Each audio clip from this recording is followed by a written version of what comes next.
그럼 이런 의문점을 가질 수가 있어요. 아니 경제가 그렇게 안 좋다는데 왜 주식, 코스피는 2300선까지 돌파를 하면서 부동산 가격은 떨어질 기미가 없이 계속 오르기만 하는 거냐, 이렇게 이야기할 수 있습니다. 그 이유는 현재 경기가 좋아서 올라가는 게 아니라 시중에 풀리는 유동성 자금 때문에 실물 재산에 대해서 가격이 올라가고 있는 것이에요.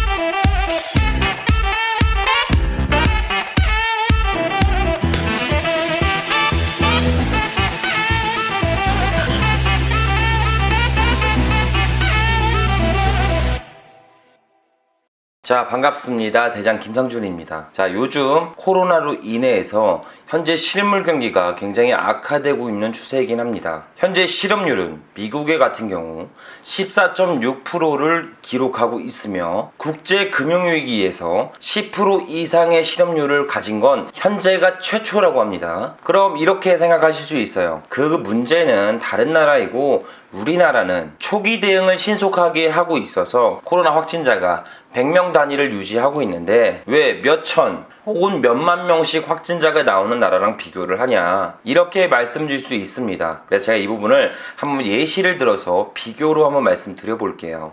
A라는 사람이 동네에서 PC방 운영을 하고 있습니다. 해당 PC방은 최신 컴퓨터에 요리사가 있을 정도로 맛있는 푸드코너를 운영해서 인기가 많았죠. 하지만 해당 지역에 코로나가 대량적으로 발생하기 시작합니다. 하지만 A라는 사람은 평소에 마스크도 잘 쓰고 위생도 철저하게 지켜 PC방 손님 및 본인도 확진이 되지 않았죠. 그럼 A라는 사람은 결과적으로 코로나가 걸리지 않아서 좋은 걸까요? 아니죠. 본인의 생계인 PC방에 더 이상 올 손님이 없어 코로나는 걸리진 않았지만 급속도로 가난해질 수 있게 됩니다.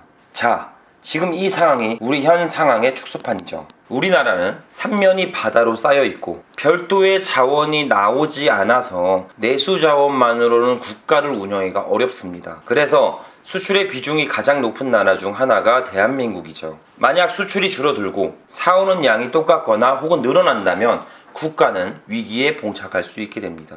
현재 우리가 수출해야 되는 다른 국가가 재난위기에 봉착해 있어 수출의 양이 줄어든다면 우리나라의 기업들은 생산품의 양을 줄이게 될 것이고 내수 침체로 인해 실직률 또한 높아지게 됩니다. 최종적으로 개인의 소비가 위축되면서 실물 경제 위기를 만나게 되는 것입니다. 그럼 이런 의문점을 가질 수가 있어요. 아니 경제가 그렇게 안 좋다는데 왜 주식, 코스피는 2300선까지 돌파를 하면서 부동산 가격은 떨어질 기미가 없이 계속 오르기만 하는 거냐, 이렇게 이야기할 수 있습니다. 그 이유는 현재 경기가 좋아서 올라가는 게 아니라 시중에 풀리는 유동성 자금 때문에 실물 재산에 대해서 가격이 올라가고 있는 것이에요. 현재 재난지원금을 막대하게 정부에서 풀고 있어서 돈의 가치를 하락하는 것을 방어하고자 실물 재산, 땅, 주식, 금, 달러 등을 매입하는 행위가 되죠. 현재 통화량 증가는 역대급 증가 추이를 보이고 있어 주식, 집값 등 고공행진을 하고 있는 추세이긴 합니다. 자, 가장 베스트는 경기가 좋아지면서 부동산과 주식이 같이 올라가는 게 가장 베스트이긴 하지만 현재는 정반대 상황에 놓여져 있죠. 자, 그렇다고 무한정 화폐의 가치가 떨어지는 것을 보고만 있을 거냐, 이것도 문제가 되죠. 화폐의 교환 가치가 떨어져도 실물 재산이 이 화폐의 교환 가치 떨어지는 것을 방어하는 투자를 진행하셔야 됩니다. 현재는 무엇보다 실물 자산을 보유할 시점이기도 하죠. 자, 이 부분도 제가 조금 쉽게 예를 들어서 한번 말씀드려 볼게요. 어느 마을에 A라는 사람이 소를 10마리 가지고 독점적으로 축사업을 진행했습니다. 이 사람에게 소를 사는데 한 마리당 1000만원의 가격을 주고 B라는 사람과 C라는 사람이 소를 구매했죠. 근데 어느 날 해당 마을에 정부 지원금이 들어와 각 B라는 사람과 C라는 사람의 돈이 많아졌습니다. 그 돈으로 소를 추가로 구매하려고 하지만 A라는 사람의 소는 한정적으로 보유하고 있어 자연스럽게 소의 가격은 2배로 올라가게 됩니다. 즉 소값이 올랐다고 막연하게 생각할 수 있지만 결론적으로는 돈의 가치가 하락된 것이죠. 여기서 소값만 상승한 것이 아니라 실물 자산을 보유하고 있는 모든 사람들의 물품들이 동반 상승하게 됩니다. 자, 그렇다고 소를 구매하시면 안 되겠죠. 소를 비유해서 얘기한 것 뿐입니다. 자, 실물 재산 구입은 감가상각이 되지 않는 물품들로 구매를 하셔야 돼요. 즉 시간이 지나면 지날수록 가격이 떨어지는 것이 아닌 시간이 지날수록 혹은 돈의 양이 늘어날수록 가치가 증가할 수 있는 부동산을 구매하셔야 되죠. 즉 땅이라는 것은 무한정 생산해낼 수 있는 물품이 아니기에 존재 자체만으로도 희소성을 가질 수 있습니다.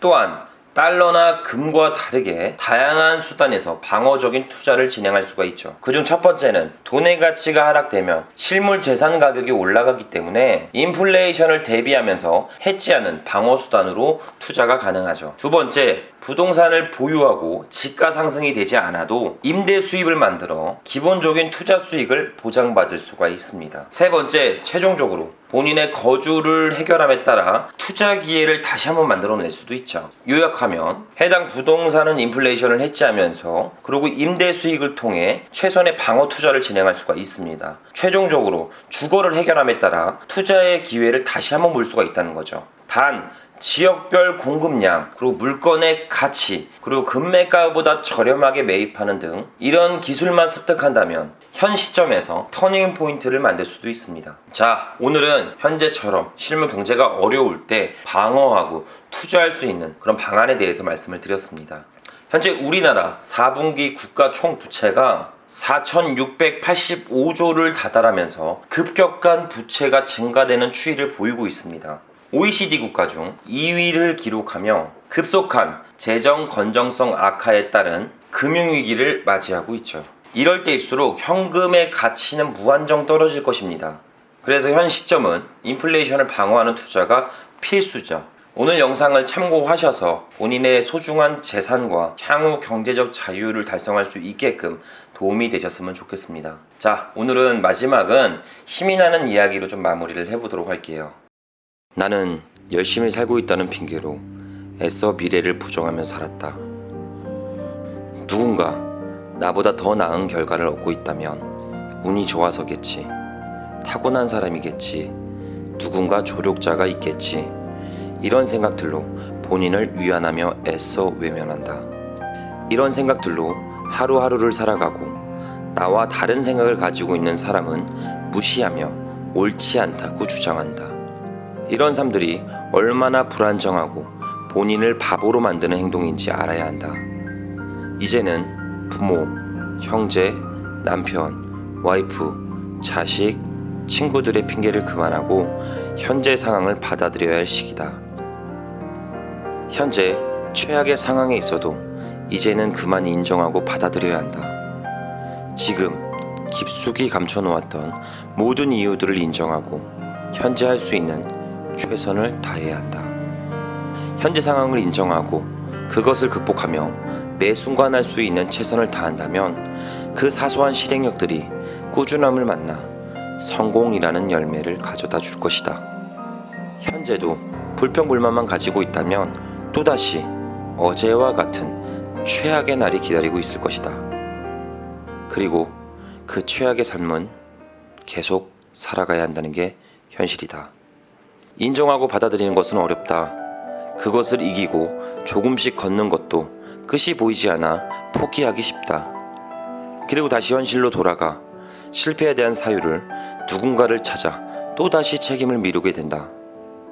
누군가에게 책임을 회피하는 것은 앞으로 살아가는 인생에 전혀 도움이 되지 않는다. 선택해라. 지난 일에 대한 실패를 남들에게 찾으며 오늘과 다르지 않은 내일을 살 것인가? 아니면 본인에 대한 실패 사유를 분석하고 개선하여 미래를 위해 살 것인가? 우리는 후자를 선택해 경제적 자유를 위해 오늘도 실패에 대해 분석하고 개선하며 달릴 것이다. 저희 시청자분들이 한 발짝 한 발짝 내디딜 수 있게 같이 가도록 하겠습니다. 항상 응원합니다.